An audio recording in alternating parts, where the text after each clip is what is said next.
Ya, terima kasih masih bersama kami di Indonesia Bicara. Kita tahu tren bersepeda memang adalah satu tren yang baik positif. Tapi masih banyak masyarakat kita yang masih memandang bahwa bersepeda hanya sebagai sarana rekreasi dan juga sarana olahraga. Belum ada mungkin tambahan nilai guna yang sebenarnya bisa kita tambahkan dalam bersepeda, itu tadi mungkin untuk alat transportasi, bike to work atau hal-hal lain yang lebih meringankan ya, karena kita tahu kalau ke kantor biasanya naik mobil atau transportasi umum yang mungkin masih bisa terjangkau, kenapa tidak bisa kita gunakan untuk naik sepeda. Dan ini juga jadi PR untuk pemerintah bagaimana menambah jalur ataupun fasilitas lainnya untuk para pesepeda agar lebih tadi menambah nilai guna sepedanya, tidak hanya untuk rekreasi dan sarana olahraga. Nah, di segmen ini saya akan berbincang dengan Ibu Polana Pramesti, Kepala BPTJ, Badan Pengelola Transportasi Jabodetabek.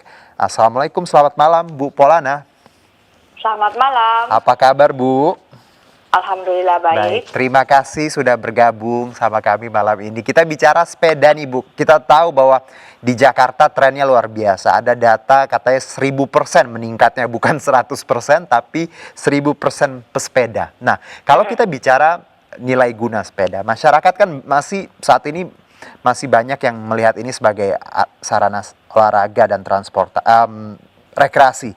Nah, belum banyak yang menjadikan ini sebagai tadi nilai tambah guna seperti tadi transportasi. Nah, kalau Anda melihat perubahan gaya hidup di masyarakat di saat pandemi, seperti apa Bu? Baik, terima kasih Mas Yundo. Selamat malam semuanya. Oke. Ya, jadi dengan adanya pandemi COVID-19 ini memunculkan peluang atau tantangan. Betul. Terutama dengan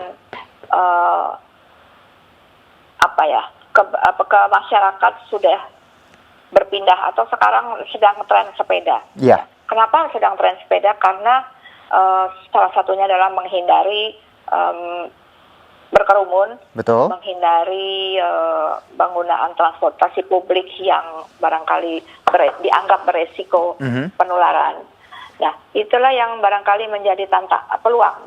Okay. Justru itu menjadi peluang bagi kami yang bergerak di bidang transportasi, karena sepeda itu bukan hanya sebagai olahraga atau hobi atau rekreasi tapi, ya Bu? Ya, atau rekreasi atau buat gaya-gaya, tapi juga bisa digunakan sebagai alat transportasi. Oke, terutama di jarak-jarak yang terjangkau. Baik, betul, setuju saya. Karena memang tadi nilai gunanya harus ditambah dong Bu, dengan tren yang baik ini.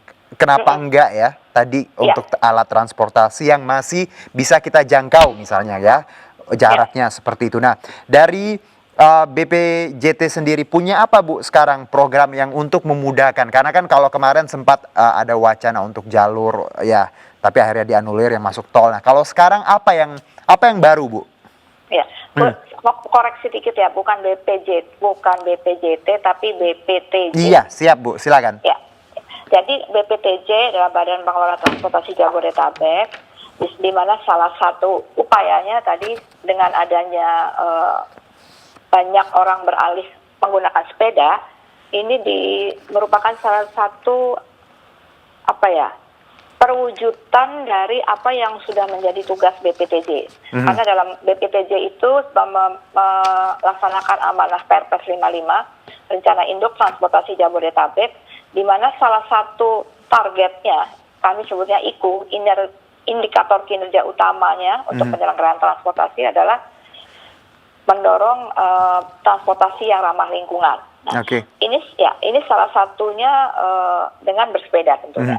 Dengan bersepeda, di mana kami menyebutnya kalau di bidang transportasi non-motorized transportation. Non-motorized transportation. Jadi non-motorized transportation salah satunya sepeda sebagai moda transport juga, sebagai alat untuk transportasi, di mana mendukung mobilitas masyarakat untuk jarak-jarak yang terjangkau. Misalnya menuju ke simpul-simpul transportasi, daripada naik ojek atau naik motor, naik sepeda barangkali, atau bahkan berjalan kaki. Kami menyebutnya adalah first mile dan last mile dari transportasi. Oke, jadi kenapa? Ya. Silakan Bu. Ya. Jadi itu salah satu upaya kami untuk mendorong orang menggunakan non-motorized transportation. Oke, non-motorized. Non-motorized Ya. transportation. Jadi Ya. ini bagasinya ini ibaratnya orang misal naik sepeda dari rumah lalu ada tadi JR Connection bisa bawa sepedanya di bagasi seperti itu. Ya, ya. Oke, Itu, dibantu. jadi itu salah satu upaya kami Hmm. membuat orang tertarik untuk menggunakan sepeda adalah menyediakan bagasi di angkutan umum. Oke. Yang pertama yang sedang kami publikasi, yang baru kemarin dipublikasi adalah menyediakan bagasi sepeda lipat untuk di GRC, Jabodetabek Residence Connection. Dan Oke. itu barangkali yang salah satu upaya agar masyarakat mau menggunakan sepeda sebagai salah satu alat transportasi. Oke, ini sudah dimulai per kapan, Bu? Sudah bisa ini? Per minggu lalu hari Minggu ya. Hari Oke, Minggu kalau nggak salah. oke. Hari Minggu Jadi- lalu tanggal 18 kalau nggak salah. Oke, nah melihat minat sendiri Bu dari minggu lalu sampai sekarang, bagaimana teman-teman kita yang bersepeda ini? Apakah sudah banyak yang menggunakan fasilitas ini? Yang jelas banyak yang mengapresiasi ya. Oke. Yang mengapresiasi karena dengan disediakannya bagasi gratis di GRC, orang jadi tidak harus berpikir sepeda saya menggunakan sepeda nanti sepedanya bagaimana. Itu cukup banyak peminatnya, dan kami juga sedang mendorong operator-operator GRC untuk Oke. menambah bagasi untuk dapat untuk dapat membawa sepeda tersebut. Oke, GRC sendiri sebarannya memang Jabodetabek ya Bu, atau titik-titik lain yang akan diperluas atau seperti apa? Ditambah? Kemudian GRC adalah singkatan Jabodetabek Residence Connection, yang Oke. memang operasionalnya di Jabodetabek. Itu adalah salah satu inisiatif yang dipromosikan oleh BPTJ agar masyarakat yang biasa menggunakan kendaraan umum di pemukiman-pemukiman dan mau menggunakan angkutan umum. Tentunya angkutan umum yang premium pada yang disediakan GRC. Ya, untuk mereka yang tadi mungkin kerjanya di Iya. tidak di Jakarta, jadi yang ingin ke Jakarta tadi yang kawasan Jabodetabek ya Bu ya. Iya. Oke, Bu, ini bicara gratisnya bagasi ini, berarti memang tidak ada pungutan biaya atau memang cukup membayar tadi, memang kita tahu bahwa harus bayar ongkos atau ada hal lain Bu? Memang free-nya untuk seperti apa? Ya, jadi bagasinya yang gratis. Dan Oke. tentunya kalau penumpang ada tarifnya, masing-masing jalur, masing-masing koridor ada tarifnya. Jadi yang gratis itu adalah bagasinya. Bagasinya ya Bu ya? Iya. Oke, nah Bu, harapan Anda setelah adanya layanan ini, kan karena kita tahu bahwa pesepeda juga banyak sekali di berbagai wilayah, tidak hanya di ibu kota. Apakah Anda melihat bahwa ini adalah layanan yang promising gitu, menjanjikan untuk kedepannya, atau akan ditambah lagi hal-hal lain yang mungkin akan memudahkan para pesepeda Bu, tidak hanya bagasi mungkin? Ya, baik.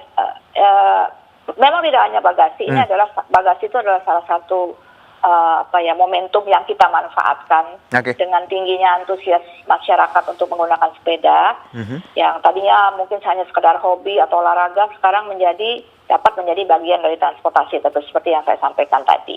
Nah, sebenarnya bukan hanya bagasi, kami juga salah satunya sudah terakomodasi di dalam PM keselamatan bersepeda yang baru di-launch, itu adalah menyediakan fasilitas untuk sepeda. Baik. Jadi bukan hanya di bus, bukan hanya di sarana, nanti di kereta juga akan bisa disiapkan orang membawa sepeda. Selain itu juga di simpul-simpul transportasi, di terminal, mungkin di halte, kita akan menghimbau masyarakat, maksud saya pemerintah daerah, untuk menyediakan fasilitas untuk sepeda.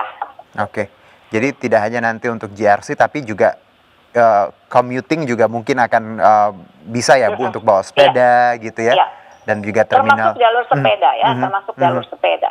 Oke, Bu, kalau kita lihat ya tren sepeda untuk saat ini memang bagus sekali.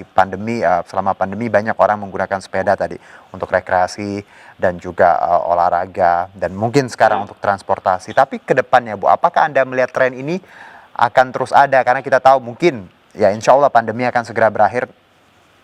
Takutnya nanti orang sudah malas lagi naik sepeda atau seperti apa, Bu? Ya, Nah. ya. Kami mengharap, makanya kenapa salah satunya dengan menyediakan layanan gratis bagasi, kami berharap sepeda ini adalah bagian dari alat transportasi. Baik. Jadi kami berharap bahwa masyarakat mempunyai budaya. Kalau udah jadi budaya, tentunya dengan jadi budaya, tentunya kita juga harus memfasilitasi dengan menyiapkan fasilitas. Misalnya tadi ada bagasinya, ada fasilitas penitipan sepeda, kemudian ada jalurnya.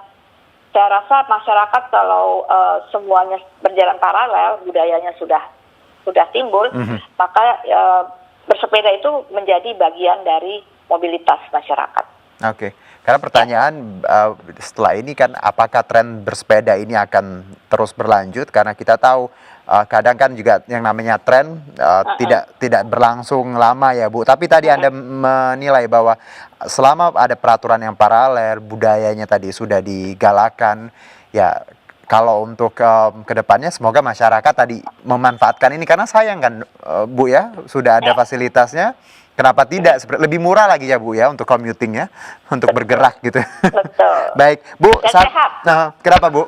Dan sehat. Betul sekali. Pertama, sehat dan kualitas lingkungan di perkotaan akan lebih baik tentunya. Baik, Ibu sebagai Kepala BPTJ, Bu, mungkin ada himbauan untuk masyarakat di Jabodetabek untuk aman menggunakan transportasi umum, khususnya bersepeda. Apa yang ingin Ibu sampaikan? Oke, baik. Terima kasih, Mas Luna. Saya berharap bahwa saat ini memang masih dalam kondisi pandemi. Baik. Jadi sebenarnya masih ada pembatasan sosial berskala besar ya. Jadi masyarakat diharapkan kalau tidak terlalu penting, tidak perlu melakukan mobilisasi, ya sebaiknya tinggal di rumah saja. Dan kalau memang terpaksa melakukan mobilisasi, diharapkan menggunakan transportasi yang menyehatkan. Salah satunya dengan non-motorized transportation dan menggunakan jalan kaki barangkali juga lebih sehat. Kenapa tidak? Ya, kenapa tidak? Dan tentunya kami berharap bahwa jalan kaki, bersepeda itu nantinya menjadi budaya masyarakat untuk melakukan transportasi. Dan sebagai harapan kami juga tentunya masyarakat dan mau menggunakan angkutan umum karena kita salah satu masalahnya adalah mengurangi kemacetan. Kami punya target yang cukup signifikan di mana nanti di tahun 2029 orang yang menggunakan angkutan umum itu adalah 60%. 60%. Sehingga salah satunya dengan orang melakukan mobilitas itu dengan angkutan umum dikombinasikan dengan sepeda atau jalan kaki pada first mile dan last mile. Baik. Ya. Ibu Polana, terima kasih atas waktunya. Juga terima kasih mewakili teman-teman pesepeda ini. Mungkin pasti ini kabar bagus sekali untuk bagasi layanannya ini, breakthrough. Selamat ya Bu untuk teman-teman di Badan Pengelola Transportasi Jabodetabek. Terima kasih juga atas kerjasamanya dan semoga sehat-sehat Ibu. Ya, jangan lupa mungkin tagline-nya naik di RC, sepedain aja. Oke, sepedain aja. Siap. Terima kasih Ibu. Ya, terima kasih. Iya, sampai jumpa. Demikianlah Indonesia Bicara pemirsa, dan tadi kita sudah berbincang dengan berbagai narasumber terkait tren goes ini, dan semoga bermanfaat. Tetap olahraga dan tetap jaga kesehatan dan tentunya harus ikuti protokol kesehatan. Saya Herjuno, sampai jumpa.